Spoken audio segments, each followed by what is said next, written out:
الرجیم بسم اللہ الرحمن الرحیم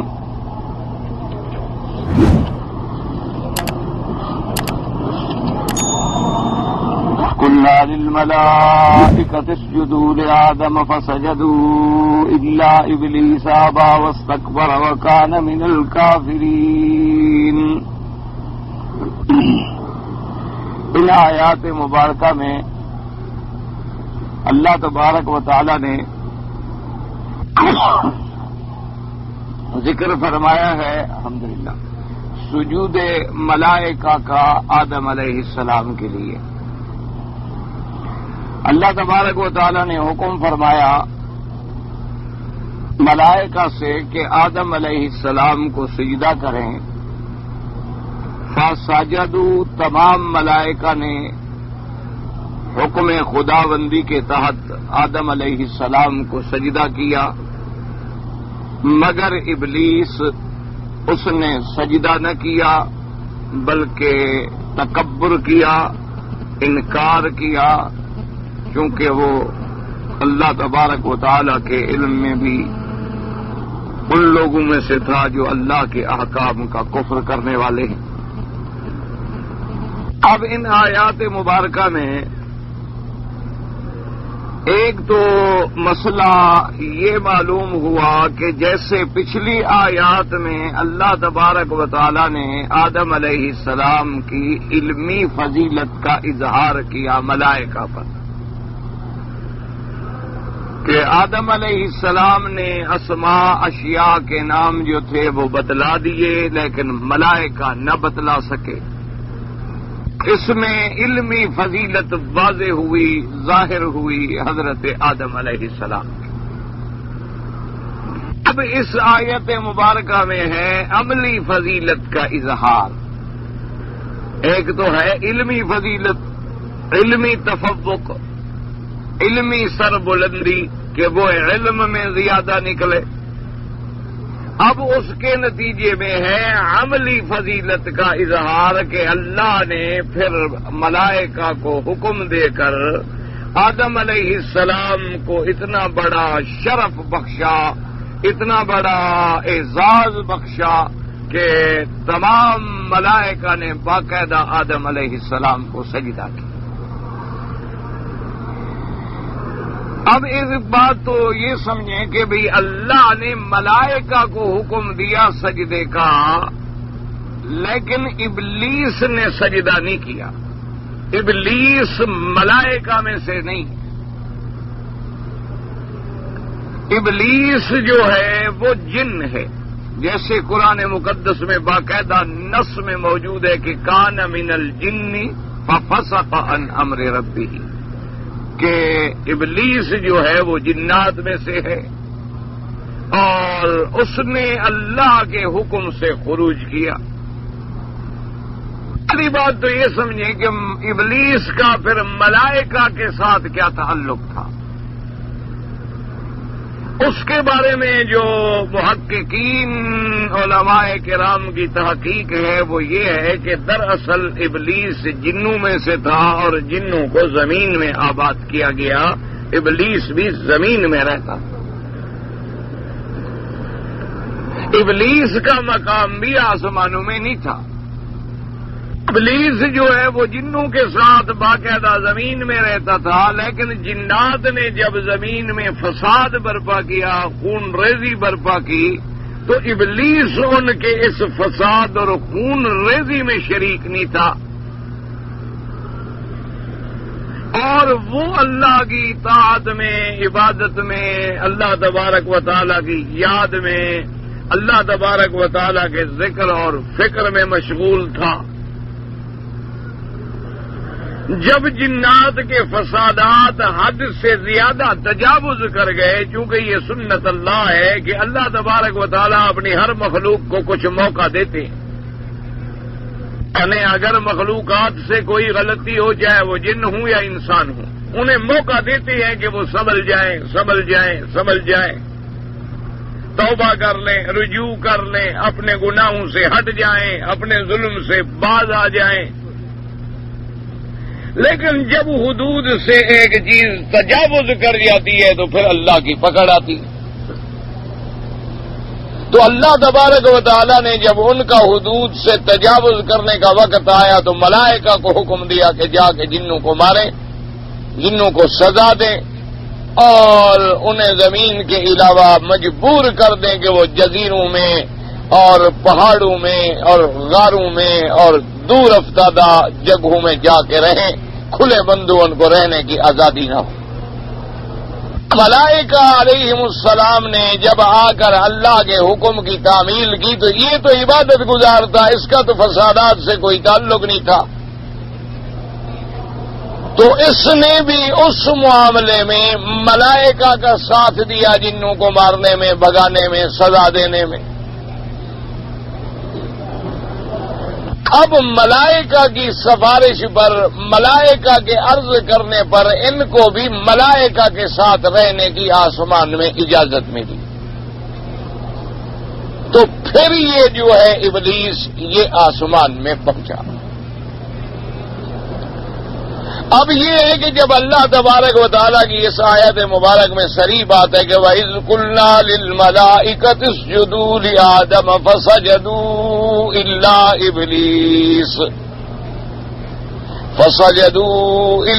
إِبْلِيسَ أَبَى وَاسْتَكْبَرَ وَكَانَ مِنَ الْكَافِرِينَ. اللہ نے فرمایا کہ جب ہم نے حکم دیا ملائکہ کو کہ سجدہ کرو آدم علیہ السلام کو، وَإِذْ قُلْنَا لِلْمَلَائِكَةِ اسْجُدُوا لِآدَمَ. بعض علماء فرماتی ہیں کہ یہاں چونکہ اللہ پاک نے یہ سارا واقعہ اپنے پاک نبی حضرت محمد عربی صلی اللہ علیہ وسلم کو بتلایا، اس لیے یہاں پر ایک لفظ مقدر ہوتا ہے کہ وَاذْكُرْ يَا محمد صلی اللہ علیہ وسلم. میرے مدنی مصطفیٰ یاد کریں اس وقت کو جس کے بارے میں ہم آپ کو بتلا رہے ہیں.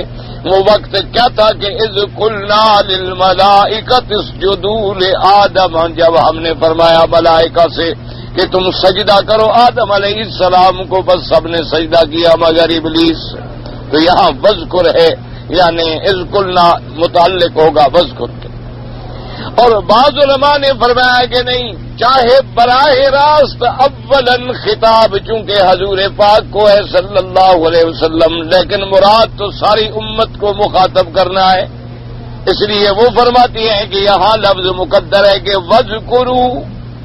کون یعنی یا بنی آدم، اللہ پاک بنی آدم کو یاد دلاتی ہے کہ یاد کرو اے جن سے آدم کی اولاد.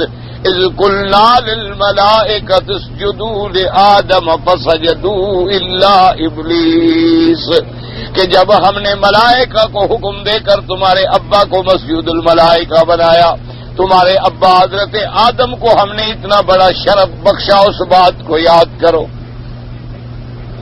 تو یہ خطاب جو ہے جمی بنی آدم. تو اب فرماتے اذ قلنا للملائکہ، حکم جو ملا تو ملائکہ کو ملا، اور ابلیس ملائکہ میں نہیں، کان من الجن. تو پھر اس پر اللہ تبارک و تعالیٰ کی ناراضگی اور غضب کا کیا مطلب کہ اس کو تو حکم نہیں ملا، اس کو تو براہ راست یعنی مخاطب بھی نہیں کیا گیا، تو اس کے بعد اس پر عذاب کیوں آئے؟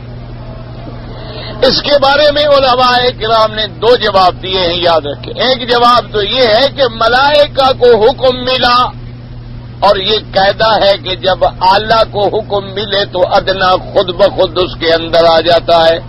یہ نہیں ہوتا ضروری کہ پھر آدمی سب کو نام لے لے کر حکم کرتا رہے. جب ایک اعلیٰ کو حکم مل گیا، جب سردار کو حکم ملے کہ تم اس کے آگے جھک جاؤ، تو اس کے نوکر جو ہیں وہ تو خود بخود جھک جائیں، ان کو بار بار یہ علیحدہ کہنے کی ضرورت ہی نہیں ہوتی.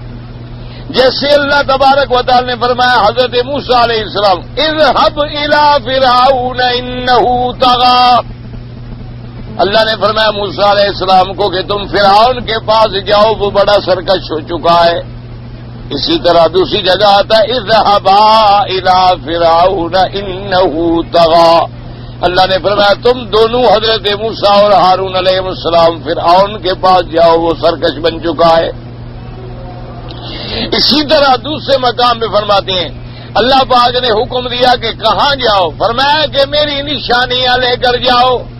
کدھر؟ الا فرعون وملئہ، فرعون کے پاس اور ان کے سرداروں کے پاس. تو اب حضرت موسیٰ علیہ السلام صرف فرعون کے لیے تو رسول نہیں بنائے گئے تھے. حضرت موسیٰ ہارون علیہ السلام کو صرف فرعون یا ان کے سرداروں کے لیے تو نبی نہیں بنائے گئے تھے. اب تو سارے بنو اسرائیل، تمام قوم، چاہے وہ قبط ہو، بنو اسرائیل ہو، سب کے لیے رسول اور نبی تھے.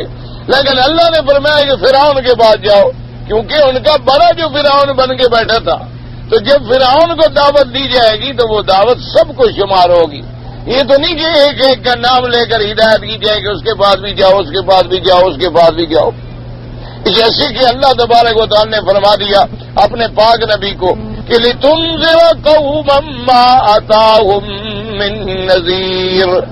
میرے مدنی محمد مصطفیٰ صلی اللہ علیہ وسلم آپ کو ایک ایسی قوم کے پاس بھیجا جا رہا ہے، ان کو ڈرائیں جن کے پاس آپ سے پہلے کوئی نبی نہیں آیا، یعنی مشرکین مکہ. تو اب حضور صرف مشرکین مکہ کے لیے تو نبی بن کے نہیں آئے تھے، ساری دنیا، ساری کائنات کے لیے آپ کی نبوت تھی. تو قاعدہ یہ ہوتا ہے کہ جب ایک اعلیٰ کا ذکر آ جائے تو ادنا اس کے اندر خود بخود شامل ہو جاتا ہے. اب چونکہ جن بھی ابلیس لعین بھی ملائکہ کے ساتھ رہ رہا تھا، تو جب ملائکہ جیسی قوم کو یہ حکم ملا کہ تم آدم علیہ السلام کو سجدہ کرو، تو اس کے بعد ابلیس کو براہ راست حکم دینے کی ضرورت ہی نہیں تھی. اس لیے علماء نے فرمایا کہ وہ بھی اس حکم کے اندر شامل تھا، کہ جب یہ حکم دیا گیا تو وہ بھی اس حکم کے اندر شامل ہے. جیسے کہ بعد احکام میں اللہ نے حکم دیا اپنے پاک نبی کی بیویوں کو، وَقَرْنَ فِي بُيُوتِكُنَّ وَلَا تَبَرَّجْنَ تَبَرُّجَ الْجَاهِلِيَّةِ. اللہ نے فرمایا کہ اے میرے مدنی کی بیویاں، اے میرے نبی کی بیویاں، اپنے گھروں میں رہا کرو، اپنے گھروں میں قرار پکڑا کرو، گھروں سے باہر زینت جاہلیت کر کے نہ نکلا کرو. اب بظاہر خطاب حضور کی بیویوں کو ہے، لیکن ساری امت کو شامل ہے کہ جب اللہ کے نبی کی پاک پیغمبر کی پاک بیویوں کو بھی یہ حکم ہے کہ گھر سے باہر نہ نکلے، تو اور کسی کی بیوی کی کیا حیثیت ہے؟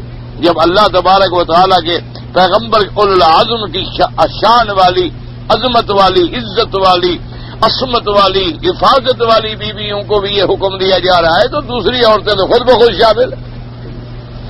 ایک جواب تو یہ دیا علماء کرام، اور بعض علماء کرام نے یہ جواب بھی دیا ہے کہ جیسے اللہ نے ملائکہ کو حکم دیا تھا کہ آدم کو سجدہ کرو، اسی طرح اللہ نے ابلیس لعین بدبخت کو بھی حکم دیا تھا.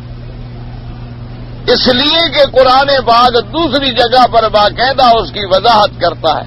قال ما منعك ان تسجد لما امرتك.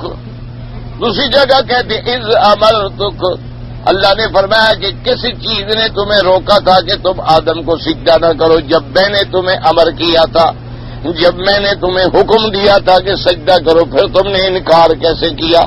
تو اس لیے بعض علماء نے فرمایا کہ وہ تبعا للملائکہ بھی اس حکم میں شامل تھا، اور اللہ تبارک و تعالی نے بطور خاص اس کو حکم بھی دیا تھا کہ تم بھی سجدہ کرو، لیکن اس نے اس حکم کی تعمیل نہ کی. تو اس لیے انہوں نے کہا کہ وہ اللہ کے حکم کا معارض نکلا، اللہ کے حکم کا مخالف نکلا. تو اس بنا پر اس پر اللہ تعالی کی طرف سے لعنت آئی، تو اس کو بھی حکم دیا گیا. لیکن ہر جگہ اس کے حکم کا ذکر نہیں کیا گیا، کیونکہ اہم تو ملائکہ تھے. کیونکہ مقصود تو یہاں آدم کی عظمت کا سوال ہے کہ اللہ نے آدم علیہ السلام کو کتنا بڑا شرف بخشا، کتنی بڑی عظمت بخشی، کتنی بڑی عزت بخشی کہ ملائکہ کا مسجود بنا دیا. اس لیے اس کا خاص طور پہ علیحدہ ذکر نہیں کیا گیا. لیکن دوسری جگہ جو ہے آیت موجود ہے کہ اس امرتو کا، جب میں نے تمہیں حکم دیا. اب دوسری بات یہ سمجھیں کہ اس سجدے سے مراد کیا سجدہ تھا.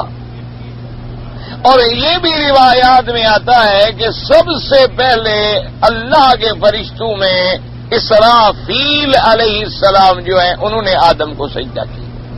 جب اللہ نے حکم دیا سجدہ تو سب نے کیا، لیکن سب سے پہلے یعنی وہ سجدے میں گئے حضرت اسرافیل علیہ السلام.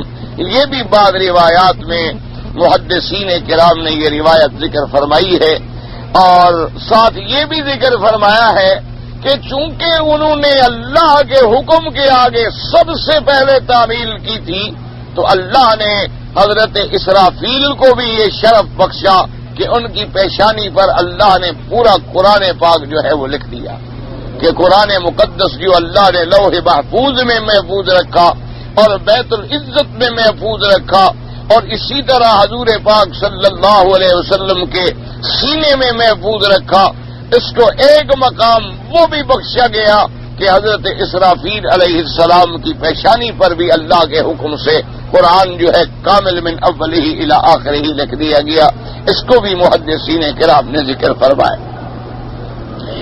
اب جو سجدہ کیا گیا ہے آدم علیہ السلام کو، تو یاد رکھیں کہ یہ سجدہ عبادت جو ہے جسے آپ سجود عبادت کہتے ہیں، یہ تو سوال ہی پیدا نہیں ہوتا رہا، یہ تو بالکل نہیں تھا، اس میں تو کوئی شبہ ہی نہیں، کیونکہ سجود عبادت جو ہے یہ تو کسی بھی شریعت میں، کسی بھی ملت میں اور کسی بھی وقت میں اللہ کے سوا کسی غیر کے لیے جائز ہونے کا سوال ہی پیدا نہیں ہے، کیونکہ عبادت کس کی ہے؟ صرف اللہ،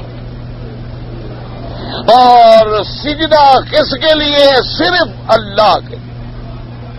تو اب اس سے زیادہ علماء نے فرمایا کہ آپ یوں کہہ سکتے ہیں کہ یہ سجدہ تعظیم تھا، یہ سجود تحیہ تھا، یہ سجود تکریم تھا، جیسے آج بھی دنیا میں مثال کے طور پر مثال سمجھانے کے لیے کہ جب کوئی صدر بنے گا یا جب کوئی بڑے عہدے پہ آتا ہے تو اسے گارڈ آف آنر پیش کیا جاتا ہے، تمام فوجی دستے جو ہیں اسے سلامی دیتے ہیں اور سب اس کی عظمت کا اعتراف کرتے ہیں کہ بھئی اب یہ ہمارے بڑے ہیں، ہم ان کے حکم کی تعمیل کریں گے۔ تو گویا کہ ایک قسم کی تکریم تھی، تحیہ تھا، تعظیم تھی جو آدم علیہ السلام کے لیے کرائی گئی۔ اب اس لیے بعض علماء نے فرق کیا، یاد رکھیں کہ سجدہ عبادت میں اور سجدہ تعظیم، بعض علماء نے فرق یوں کیا، انہوں نے فرمایا کہ بطور عبادت، بنیت عبادت، جیسے ہم نماز میں سجدہ کرتے ہیں اللہ کو، تو یہ تو خالص بندگی ہے، عبادت ہے۔ انہوں نے کہا عبادت کی نیت سے کسی کو سجدہ کرنا، چاہے وہ ملک ہو، اللہ کا نبی ہو، اللہ کا ولی ہو، یا اور کوئی ذی مرتبہ شخصیت ہو، اس کے کفر میں تو کوئی شبہ ہی نہیں کہ وہ پکا کافر ہے، کیونکہ اللہ کے سوا کسی غیر کا سجدہ جو ہے کفر ہے۔ انہوں نے کہا کہ سجدہ تعظیم کے بارے میں کہ اب ایک آدمی سجدہ عبادت تو نہیں کرتا، وہ کہتا ہے سجدہ عبادت جو ہے وہ تو خالص اللہ کے لیے ہے، لیکن وہ سجدہ تعظیمی کر رہا ہے کسی کو بطور تعظیم، اس کے آگے جیسے ہمارے ملک میں لوگ جھکتے ہیں، پاؤں پہ ہاتھ رکھتے ہیں، بڑے سردار کے یا استاد کے یا باپ کے یا بڑے بزرگوں کے پاؤں پہ ہاتھ رکھتے ہیں، بعض جھک جاتے ہیں، تو ان کا مقصد یعنی عبادت نہیں ہوتا، مقصد تعظیم و تحیہ ہوتا ہے۔ تو علماء نے فرمایا کہ جیسے وہ کفر و شرک پہ پہنچ جاتا ہے، یہ اس جگہ پر تو نہیں پہنچے گا، لیکن حرام یہ بھی ہے کہ کسی غیر کی تعظیم جو ہے نہیں کی جا سکتی بطور سجدہ کے، اس کو بھی حرام قرار دیا تمام فقہائے کرام نے کہ یہ بھی حرام۔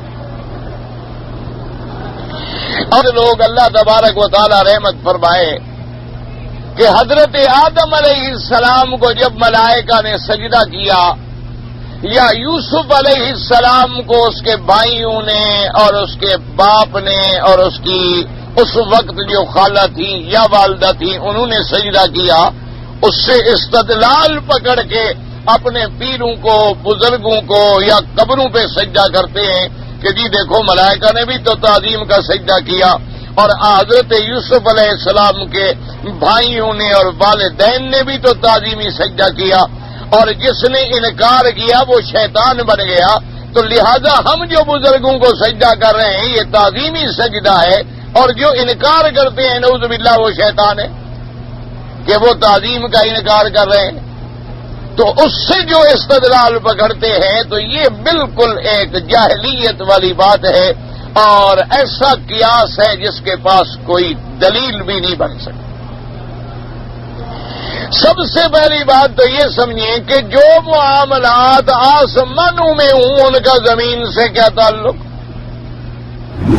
ایک موٹی بات یاد رکھ لیں کہ جو معاملات آسمانوں میں سر انجام دیے جائیں اس کا زمین کے ساتھ کوئی تعلق نہیں ہوتا۔ زمین کے احکام علیحدہ ہوتے ہیں اور آسمانوں پر جو احکام ہیں وہ علیحدہ ہیں۔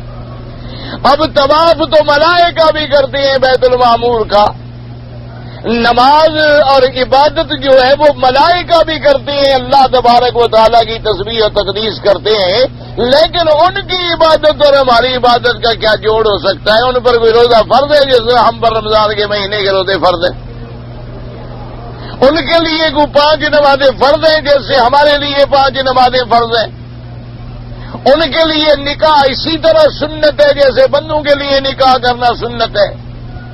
ان کے لیے توالد، تناسل، اولاد کا ہونا، یہ سارے احکام کا تعلق ہی نہیں ہے چونکہ آسمانوں کے تو احکام ہی نرالے۔ اسی لیے جب اللہ تبارک و تعالی عالم آخرت میں اپنے بندوں کو اپنی رحمت سے شرف بخشیں گے اور اپنی مہربانی سے ہم جیسوں کو بھی جنت میں بھیجیں گے تو وہاں تو احکام علیحدہ ہوں گے، نہ تکلیف ہوگی، نہ شریعت ہوگی، نہ وہاں نماز ہے، نہ روزہ ہے، نہ پابندی ہے، نہ کوئی عبادت ہے، وہاں تو آرام ہی آرام ہے۔ تو اس لیے آسمان کے احکام کو زمین پر قیاس کرنا یہ تو کوئی عقل کی بات ہی نہیں۔ یہ تو ایسے ہو جائے گا کہ جیسے مثلا کوئی آدمی یہ کہے کہ جی میں جو اپنے ملک میں نماز پڑھتا تھا نا جی میں تو اسی طرح پڑھوں۔ ہم جی روز روز جو نماز بدلتے رہیں کیوں؟ ہم ساری زندگی اپنے ملک میں نماز پڑھتے آئے ہیں، جس ٹائم میں ہم اسی ٹائم میں پڑھیں گے اور وہ اپنی گھڑی کو بھی نہ بدلے، اور جناب وہ کہے گا جی ہم وہاں نماز پڑھتے تھے 5:45 بجے تو میں یہاں اسی گھڑی کے مطابق پڑھوں گا تو وہ تو 6:45 ہو جائیں گے۔ وہ تو اگر ایک اقلیم سے دوسری اقلیم کا ٹائم بدل جائے گا، یا مثلا یوں اندازہ کریں کہ جیسے آدمی بعض اوقات یہاں سے ایک بلد میں سفر کرتا ہے تو اب یہاں سے مثلا 1 بجے رات کو ہم سفر کر رہے ہیں تو آج کل یہاں اس ٹائم کے مطابق تقریباً 4:40 پہ نماز فجر کھڑی ہو جاتی ہے۔ اچھا وہاں یہ ہے کہ 5 گھنٹے کی فلائٹ کے بعد 5.5 گھنٹے بلکہ 5.5 گھنٹے کی فلائٹ کے بعد جب آدمی اس ملک میں پہنچتا ہے تو وہاں ابھی فجر کی نماز میں 1.5 گھنٹہ دیر ہے اور یہ نماز راستے میں گزر گئی۔ تو اس وجہ سے جب ایک اقلیم کا دوسری اقلیم سے وقت نہیں ملتا، ایک جگہ دن ہے دوسری جگہ رات ہے، ایک جگہ رات ہے دوسری جگہ دن ہے، ایک جگہ مثلا ابھی ہم مغرب کی نماز پڑھ رہے ہیں اور کسی جگہ آدھی رات بھی ہو گئی ہے، اور ایک جگہ آدھی رات ہو گئی ہے تو کسی جگہ صبح کا سورج نکل رہا ہے۔ اچھا اور بعض ملک ایسے بھی آ جاتی ہیں کہ وہاں مغرب اور عشاء کا ٹائم جو ہے اتنا قریب ہے کہ آپ جب یعنی مغرب کی نماز ختم کرتے ہیں تو بس عشاء شروع ہو گئی، اتنا قریب ٹائم ہے۔ اچھا بعض ملک ایسے ہیں کہ جہاں مغرب کی نماز کا وقت ہی نہیں ملتا، یعنی جو سورج ادھر سے غروب ہوا ادھر نکل گیا، ابھی آپ اللہ اکبر کریں گے سورج نکل جائے گا،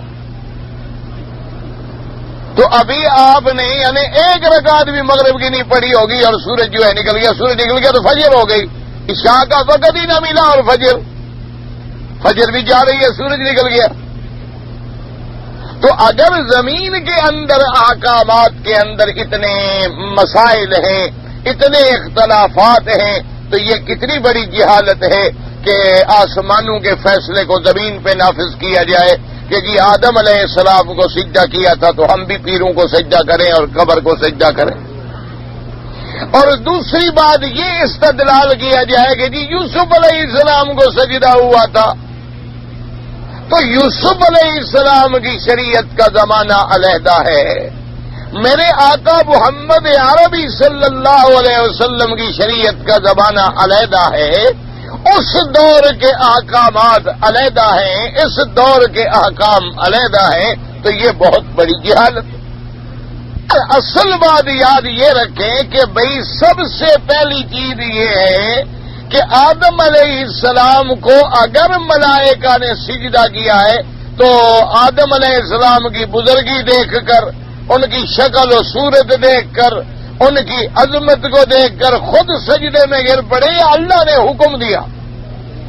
تو نا جی ہم تو یہ دیکھیں گے نا سب سے پہلے کہ ملائکہ نے یہ سجدہ کیوں کیا۔ فرمایا وَإِذْ قُلْنَا لِلْمَلَائِكَةِ اسْجُدُوا لِآدَمَ، اللہ نے حکم دیا کہ آدم کو سجدہ کرو، اب اللہ نے حکم دیا۔ اچھا، یوسف علیہ السلام کے بھائیوں نے اور ان کے باپ نے اگر سجدہ کیا تو یوسف علیہ السلام نے خواب دیکھا تھا، اور نبی کا خواب جو ہے وہ بھی بالکل ایسے ہوتا ہے جیسے اللہ کی وحی ہو، نبی کا خواب کبھی غلط ہو نہیں سکتا۔ اللہ کے نبی کا خواب جو ہے، جیسے ابراہیم علیہ السلام نے خواب دیکھا کہ میں بیٹے کو ذبح کروں تو حکم ہو گیا، اسی طرح بے عین ہی یوسف علیہ السلام نے بچپن میں خواب دیکھا تھا کہ انی رأیت 11 کوكبا والشمس والقمر رأیتهم لی ساجدین، کہ ابا جان میں نے دیکھا ہے کہ آسمان سے 11 تارے ٹوٹے ہیں اور سورج اور چاند میرے آگے جھک رہے ہیں۔ تو ابا نے کہا کہ اس خواب کو راز رکھو، کسی کو نہ بتاؤ، مبادا لوگ حسد میں مبتلا نہ ہو جائیں، اللہ تمہیں ایک شرف دیں گے، عزت دیں گے، مقام دیں گے، عظمت دیں گے، یہ تمہاری بہت بڑی عظمت کی دلیل ہے۔ اور جب حضرت یوسف علیہ السلام کے بھائیوں نے سجدہ کیا تو اس وقت انہوں نے یہی بات کی کہ ھذا تأویل رؤیا من قبل قد جعلها ربی حقا، کہ ابا جان یہ وہ میرے خواب کی تعبیر ہے، آج اللہ نے پوری کر دی۔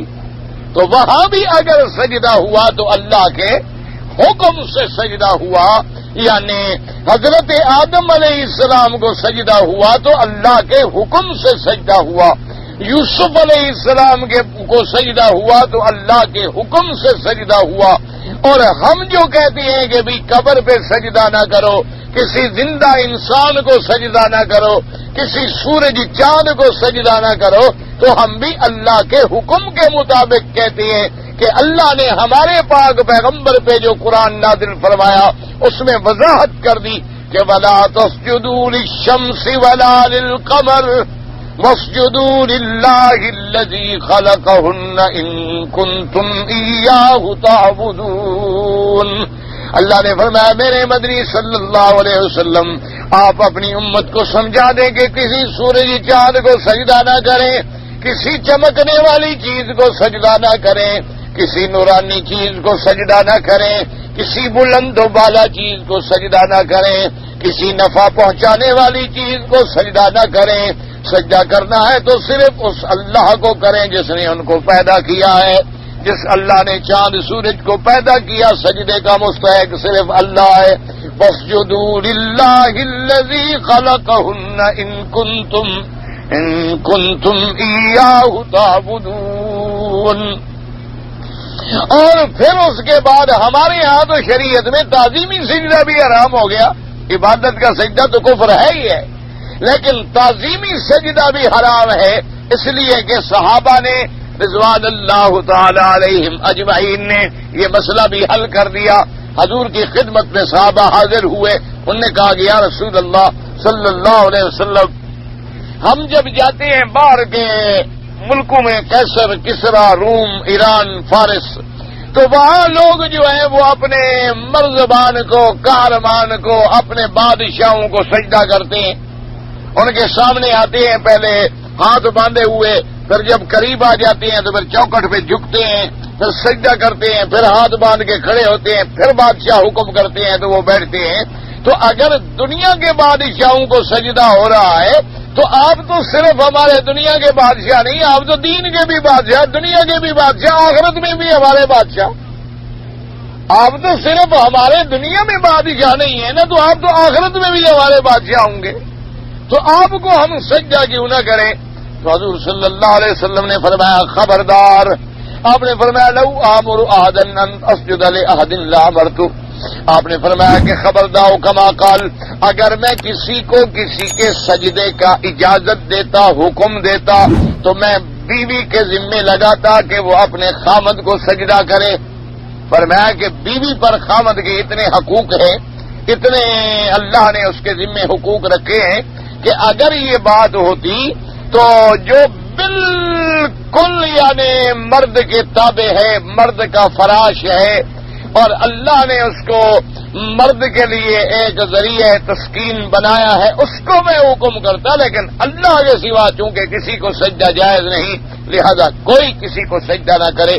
تو جب اللہ کے پاک نبی سرکار مدینہ رحمت للعالمین سید الاولین والآخرین امام الانبیاء والمرسلین شفیع المذنبین حضرت محمد عربی صلی اللہ علیہ وسلم جب اپنی زندگی میں حضور نے فرمایا کہ مجھے بھی سجدہ حرام ہے، تو پھر حضور کے یعنی حضور سے بھی کوئی کی تعظیم کر رہے ہیں.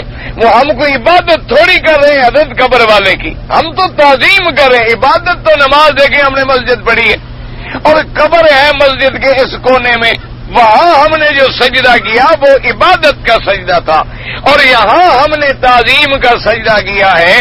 تو اب حضور اگر بیوی کو حکم دیتے سجدہ کرنے کا خامد کو، تو تعظیم والے سجدے کا حکم دیتے یا عبادت والے سجدے کا حکم دیتے؟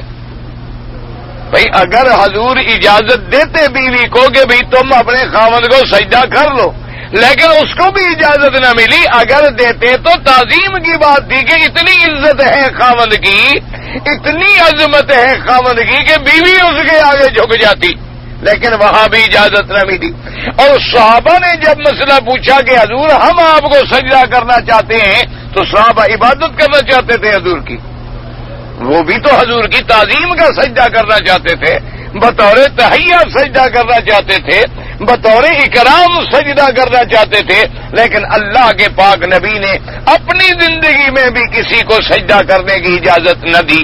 اچھا، حضور کی وفات کے بعد، حضور کی وفات مبارک کے بعد، آپ کے قبر مبارک میں تشریف فرما ہونے کے بعد اگر یہ تعظیم ہوتی تو صحابہ کو یہ تعظیم سمجھ نہیں آئی، اور 1400 سال کے بعد ہمارے لوگوں کو سمجھ آ گئی.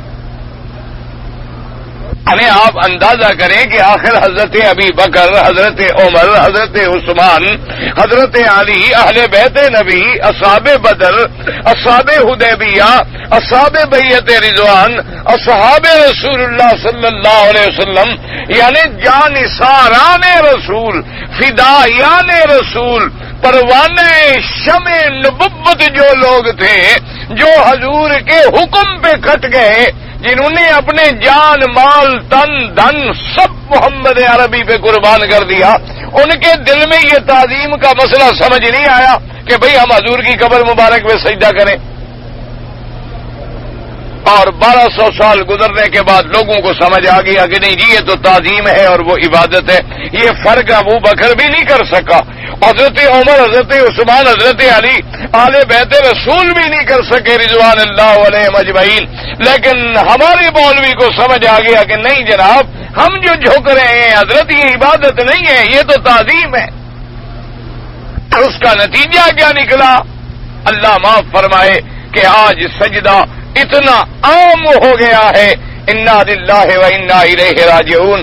یعنی آدمی حیران ہو جاتا ہے، کسی بھی آپ مزار پہ چلے جائیں، کسی بھی آپ بزرگ کی قبر پہ چلے جائیں، کسی بھی جگہ، یعنی آپ دیکھ کے حیران ہو جائیں گے کہ جو عبادت کے جتنے طریقے اللہ نے اپنی ذات کے لیے مخصوص فرمائے ہیں وہ تمام کے تمام جو ہیں اس قبر پہ سر انجام ہو رہے ہیں. اللہ نے فرمایا کہ نظر نیاز میرے نام پہ چڑھاؤ. ایمان سے کہیں وہاں نظر نیازیں چڑھ رہی ہیں کہ نہیں چڑھ رہی؟ اللہ نے فرمایا کہ جب بھی قربانی کرنی ہو میرے نام کے سوا جانور ذبح نہ کرو. اگر تم نے غیر اللہ کے نام پہ ذبح کیا تو وہ میتا ہوگا، مردار ہوگا، حرام ہوگا، لیکن غیر اللہ کے نام پہ ذبح ہو رہے ہیں. اللہ نے حکم دیا کہ کسی اونچی نیچی چیز کو، روشن چمکدار دن ہو یا رات ہو، سورج ہو یا چاند ہو، فرشتہ ہو یا ملک ہو، نبی ہو، سجدہ نہ کرو، لیکن غیروں کو سجدہ ہو رہا ہے۔ اور اتنی یعنی سجدہ، اور اسی طرح گلے میں کپڑا ڈال کے رو رو کے، میرے خیال میں مکے میں کعبے میں بھی ان لوگوں کو اتنا رونا نہیں آتا جتنی قبر پہ رونا آتا ہے۔ کعبۃ اللہ میں اللہ کے دروازے پہ بھی آ کر ان کے دل جو ہے نرم نہیں ہوتے۔ تو اس کی وجہ کیا بنی؟ اس کی وجہ یہ غلط لوگ بنے جنہوں نے کہا کہ جی یہ تعظیم ہے، یہ تو عزت ہے، اور یہ تکریم ہے، اور یہ تحیہ ہے، اور قوم ایستا ایستا ایستا ایستا۔ کیوں یہ قاعدہ ہے، ہمیشہ یاد رکھو کہ جب کسی انسان کو تھوڑی سی آپ گنجائش دے دیں گے تو پھر آدمی نکل جاتا ہے حد سے۔ یہ قاعدہ، ایک اصول۔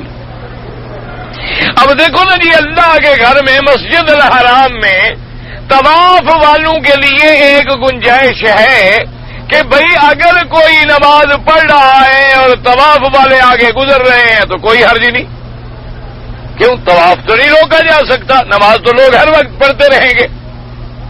کوئی فرض پڑھ رہا ہوگا، کوئی سنت پڑھ رہا ہوگا، کوئی نفل پڑھ رہا ہوگا، تو اب اگر طواف روک دیا جائے کہ بھی ہمارے آگے لوگ پھر رہے ہیں، تو اس لیے یہاں ایک گنجائش ہے شریعت میں کہ اگر طواف والا آدمی طائفین میں سے اگر آگے گزر رہا ہے اور ہم نماز پڑھ رہے ہیں تو کوئی حرج نہیں۔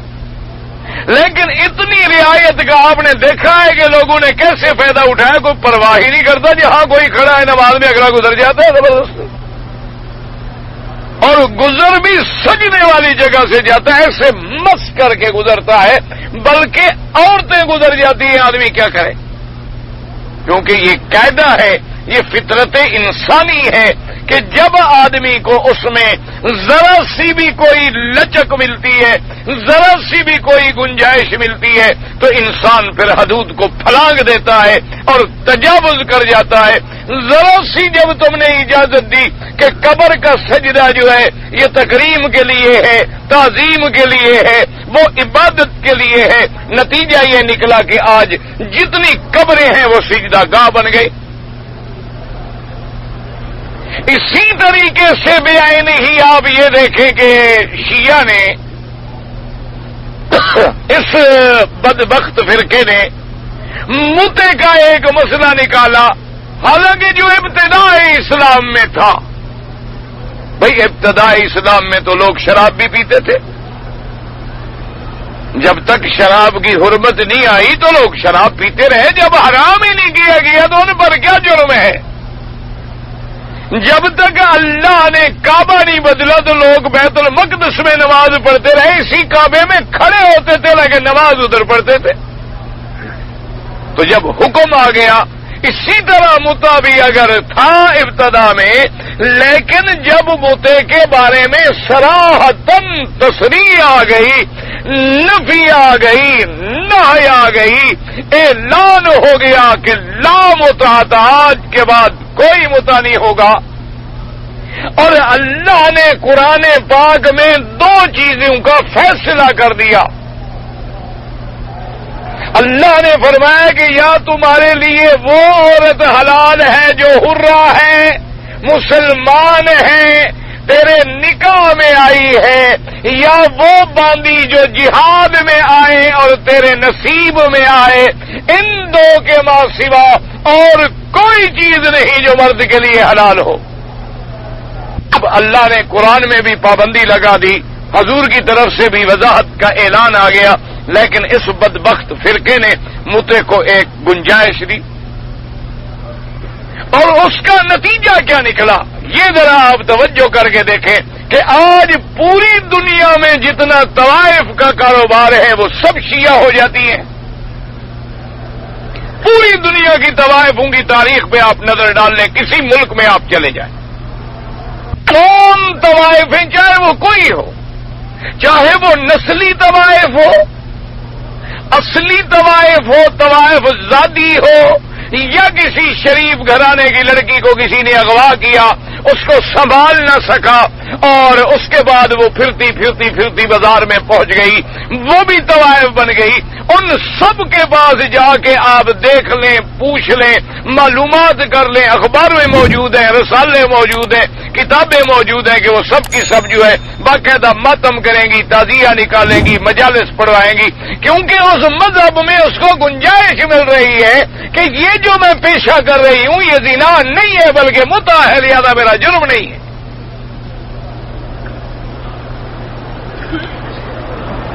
اس کو گنجائش کیوں؟ کوئی آدمی بھی دنیا میں کتنا بڑا گندا کیوں نہ ہو، خراب کیوں نہ ہو، کون کہتا ہے کہ میں جہنم میں جاؤں؟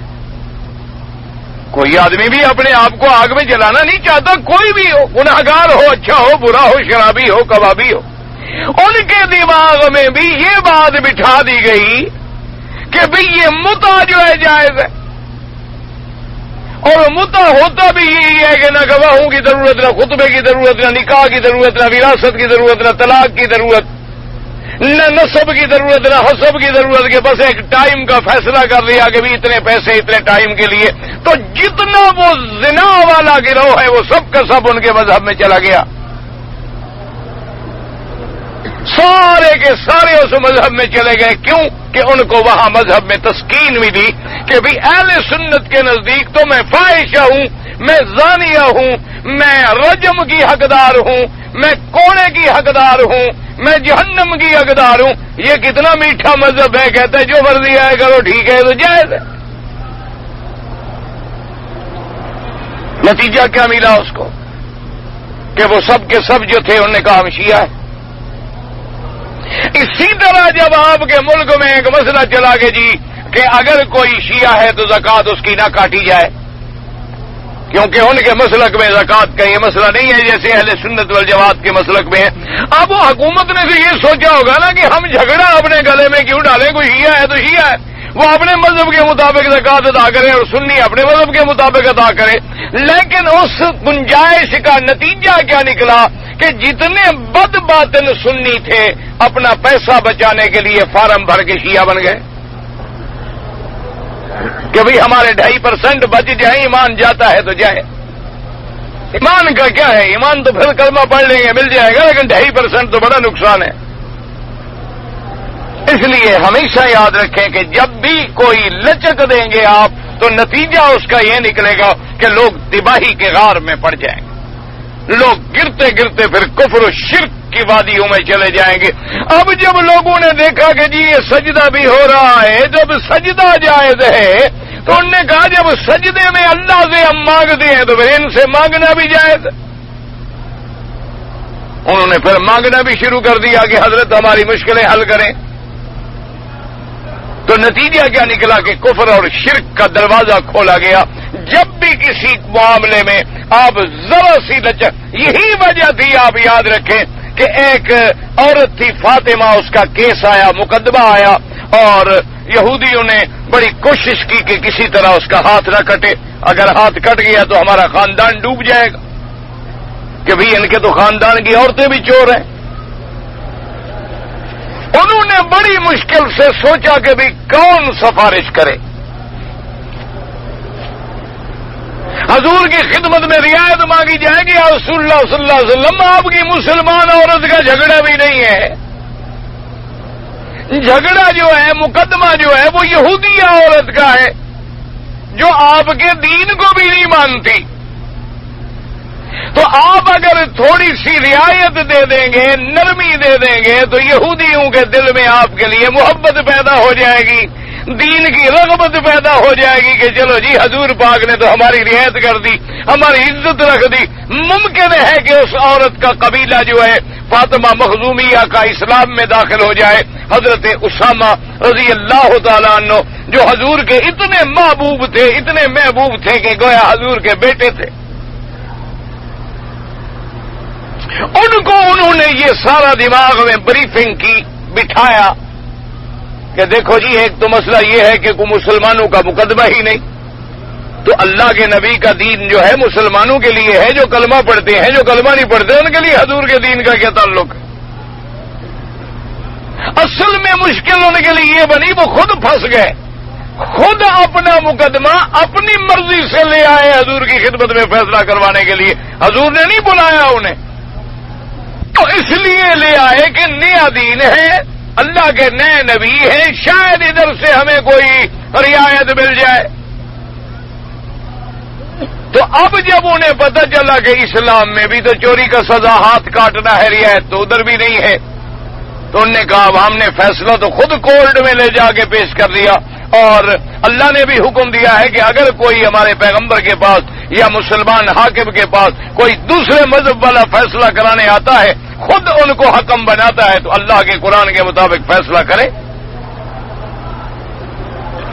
اب جناب صحابی آئے، حضور کے محبوب آئے، انہوں نے آ کے حضور کی خدمت میں عرض کیا کہ یا رسول اللہ، ایک یہودی عورت کا مسئلہ ہے، ہمارے دین سے بھی اس کا کوئی تعلق نہیں. اگر انہیں تھوڑی سی ریلیز آپ دے دیں، تھوڑی سی رعایت آپ دے دیں، کوئی سزا مقرر فرما دیں، اور پھر وہ مدعی کو راضی کرنے پر بھی تیار ہیں، اس کی حق رسی کرنے پر بھی تیار ہیں، جرمانہ بھگتنے پر بھی تیار ہیں، صرف ہاتھ نہ کاٹا جائے، اتنی رعایت کر دے تو پتہ نہیں شاید یہ خاندان اسلام میں آ جائے. حضور پاک کا چہرہ مبارک سرخ ہو گیا. آپ نے فرمایا تجتریو فی حد من حدود اللہ، آپ نے فرمایا اسامہ خبردار، اللہ کے حدود میں تم سفارش کی جرت کرنے کے لیے آئے ہو. شریعت کا مسئلہ یہ ہے کہ سفارش اس وقت تک کی جاتی ہے جب تک معاملہ عدالت میں نہ پہنچ جائے. اگر معاملہ عدالت میں آ گیا اب سفارش کا کیا مطلب؟ ہاں اگر کوئی مقدمہ ہے، کوئی جھگڑا ہے، آپ نے ان کو عدالت کے جانے سے پہلے، حکومت کے پاس مقدمہ دائر کرنے سے پہلے آپس میں راضی کر لیا، سلو کرا لی، ختم ہو گیا معاملہ، آگے گیا ہی نہیں قاضی کے پاس، تو پھر تو کوئی رعایت ہو سکتی ہے. آپ نے فرمایا اتنی تمہیں جرت ہو گئی کہ تم اللہ کے حدود میں آ گئے سفارش کرنے کے لیے، تو خبردار سن لو کہ لو فاطمہ بنت محمد اعاذہ اللہ تبارک و تعالیٰ نے انہیں محفوظ رکھا، اللہ ان پہ کروڑوں سلام رحمتیں بھیجے. فرمایا کہ یہ تو فاطمہ مخزومیہ ہے، یہودیہ قبیلے کی لڑکی ہے، اس کی کیا حیثیت ہے؟ اگر خدا نہ کرے میری بیٹی فاطمہ بھی چوری کرتی تو میں ہاتھ کاٹ دیتا. کہ اسلام کے قانون میں لچک کا کیا معنی؟ اب اس کا انجام کیا نکلا کہ قانون کے اندر کسی قسم کی نرمی، کسی قسم کی ریلیز، کسی قسم کی لچک کا اظہار نہ کیا گیا. تو اسلام میں الحمدللہ دین میں وہ معاملہ قائم رہا. تو جب تم نے عبادت کے اندر بھی جھگڑے نکال لیے کہ یہ تکریم ہے، یہ تعظیم ہے، اور یہ تحیہ ہے، اور یہ عبادت ہے، اور یہ وضو والا سجدہ ہے، یہ بغیر وضو والا سجدہ ہے، وہ نیت والا سجدہ ہے، یہ بغیر نیت والا سجدہ ہے، وہ سجدہ اللہ کے لیے ہے، یہ سجدہ بزرگ کے لیے ہے. انجام کیا نکلا کہ آج تمام قبریں جو ہے وہ سجدہ گاہ بن گئی. اس لیے میرے پاک نبی نے فرمایا اللہ اس قوم پہ لعنت کرے جو اپنے انبیاء کے قبروں کو سجدہ گاہ بنا لیتی. اللہ کے نبی نے لعنت بھیجی ان لوگوں پر جو قبروں کو سجدہ گاہ بنا لے. تو اس لیے یاد رکھیں کہ آدم علیہ السلام کے سجدے سے استدلال کرنا جو ہے وہ نہ عقلاً درست ہے، نہ نقلاً درست ہے، نہ قیاساً درست ہے، اس کا کوئی تعلق ہی نہیں بنتا قبروں کے ساتھ. فرمایا وَإِذْ قُلْنَا لِلْمَلَائِكَةِ اسْجُدُوا لِآدَمَ فَسَجَدُوا إِلَّا إِبْلِيسَ فَسَجَدُوا فا آیا تاکیب کے لیے، یعنی جب اللہ نے حکم دیا ملائکہ کو تو ملائکہ فوراً سجدے میں گر گئے. یہ نہیں کہ اب 4 دن کے بعد جا کے ہم سجدہ کر لیں گے.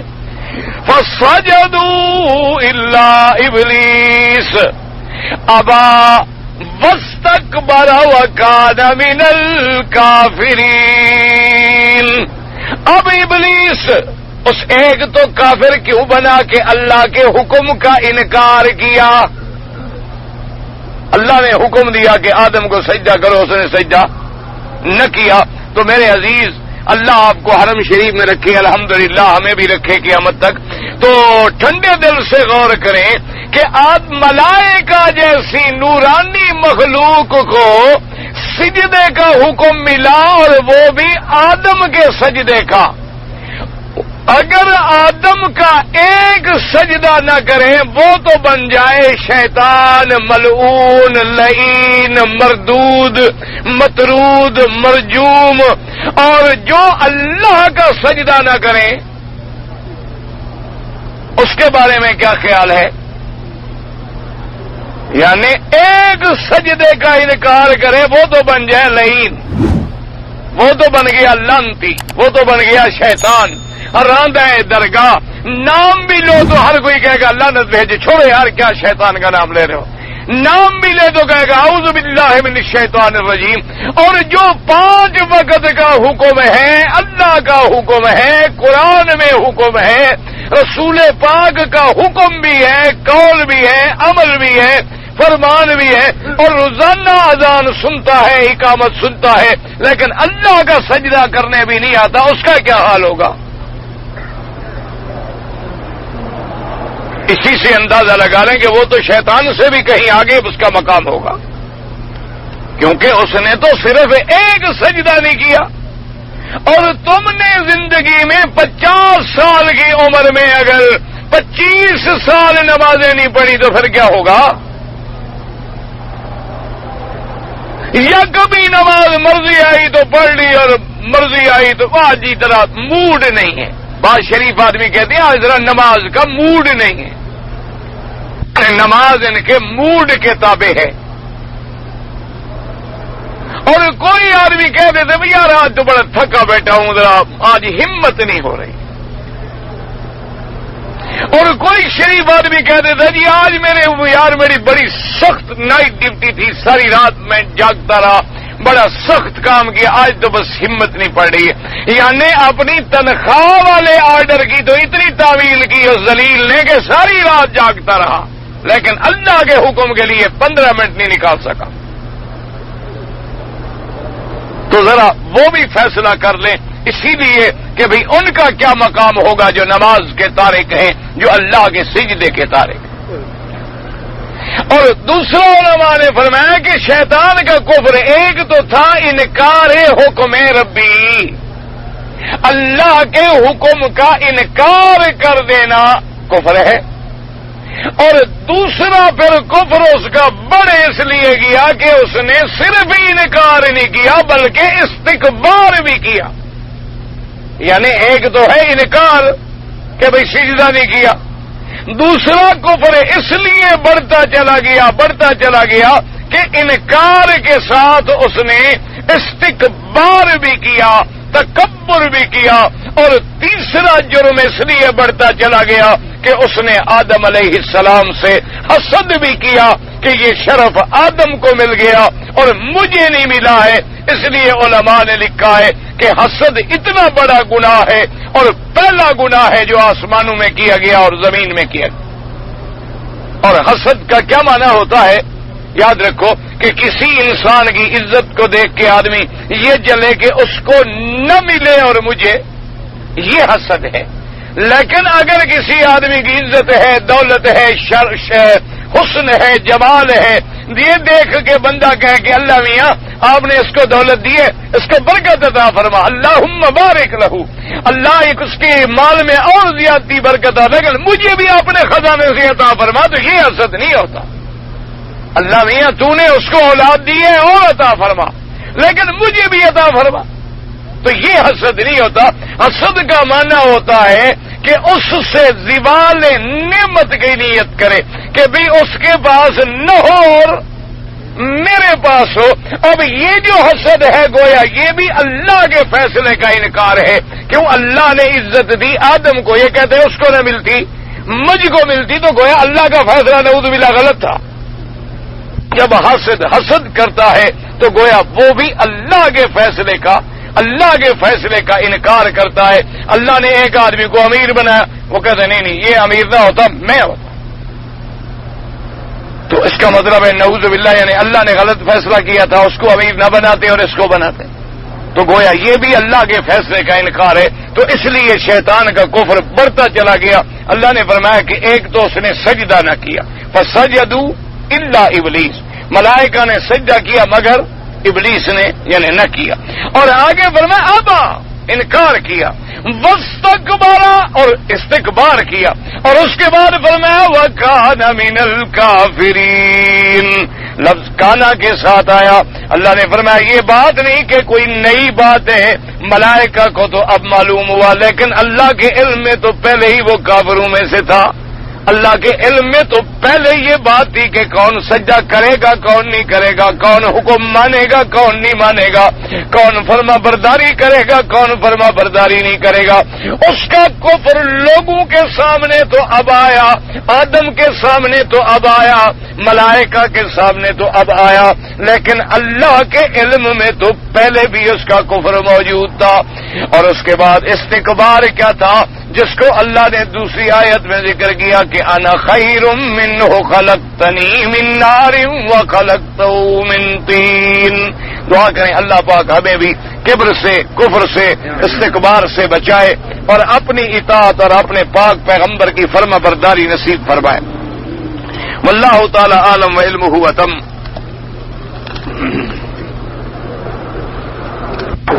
پتہ نہیں ایک بھائی نماز نہیں پڑھتا, اس کو میں دعوت دینی ہو, بھائی نے فرمایا پتہ نہیں کیا میں جہد کروں گا شہید ہوں گا پتہ نہیں کیا پتہ نہیں.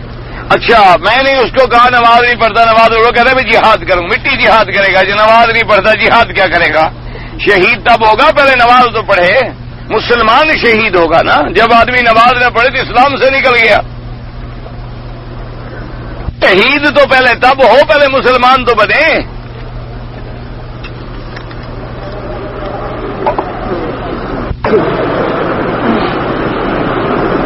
سر علماء یہ حدیث بیان کرتے ہیں کہ حضور پاک نے صلی اللہ علیہ وسلم نے وصیت کیا تھا کہ چاروں خلفاء راشدین کو میرے وفات کے بعد میرے دو پتہ نہیں کرتے کو دینا, تو پتہ نہیں اس کرنی کو دینا, پتہ نہیں کون سا دانت مبارک شہید ہوگا. صحابہ نے پتہ کیا کون سا, تو اپنے دانت پھینک. کوئی حدیث نہیں ہے, ایسے کسی نے گھڑی ہے کوئی بات.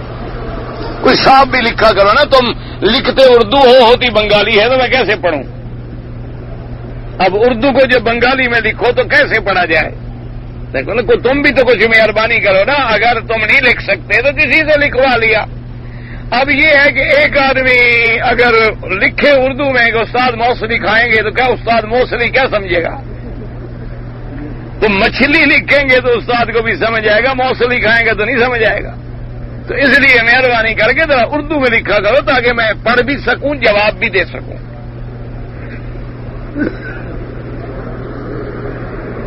مکے میں رہائش پذیر ہیں. ایک آدمی کا کہنا ہے کہ جس کو حرم کے مینار نظر نہ آتے ہوں اس کو مسجد عمرہ جانے کی ضرورت نہیں ہے, وہ گھر سے سیدھا جا کر عمرہ کر سکتا ہے. یہ کوئی مسئلہ نہیں ہے. بہرحال اگر عمرہ کرنا ہو تو مسجد سے باہر جانا ہوگا, یاد رکھیں. کیونکہ جب حضور نے بی بی عائشہ کو حکم دیا تھا تو حضور پاک جب واپس آئے حج مبارک کر کے تو مکے میں ٹھہرے ہوئے تھے. حضور صلی اللہ علیہ وسلم جسے آج کل آپ کہتے ہیں نا معابدہ, جہاں معابدہ مشہور جگہ ہے, تو اسی جگہ حضور کا قیام مبارک تھا, تو یہیں سے آپ بھیج دیتے, وہاں سے جا کے پھر بھیجنے کی کیا ضرورت تھی. تو اس لیے ہمیشہ یاد رکھیں یہ مینار نظر آئے نہ آئے قریب دور کا مسئلہ نہیں ہے, یہ حد حرم, حرم اور ہل کا مسئلہ ہے کہ عمرے میں ہل بھی آئے اور حرم بھی آئے. اسی طرح حج میں حرم بھی آتا ہے اور ہل بھی آتا ہے کہ آدمی احرام حرم سے باندھتا ہے لیکن عرفات میں نکل جاتا ہے.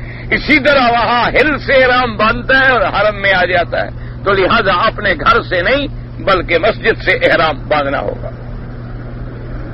اور پھر آپ کو پتا ہے الحمدللہ کہ یہاں علماء اللہ ان کو جزائے خیر عطا فرمائے, اور یہاں کی حکومت اللہ انہیں جزائے خیر عطا فرمائے. اللہ کا شکر ہے کہ قرآن و حدیث کے پابند ہیں.